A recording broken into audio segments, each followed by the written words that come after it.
Downloading your account data from Binance is a straightforward process. Follow these steps to access and download your information. Step 1. Log into your Binance account.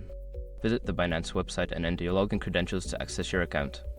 Ensure you are using a secure internet connection. Step 2. Navigate to the user center. Once logged in, locate the user icon or profile picture in the top right corner of the home page. Click on it to open the User Center menu. Step 3. Access the API Management section. In the User Center, find and select the API Management option. This section allows you to manage your API keys and access account data. Step 4. Create a new API key. If you don't have an API key, click on Create API to generate one. Follow the prompts to name your API key and complete any necessary security verifications. Step 5. Download your data. After creating your API key, use it to access your account data. You can either use the Binance API to programmatically download your data or navigate to the transaction history section in your account settings to manually download your transaction records.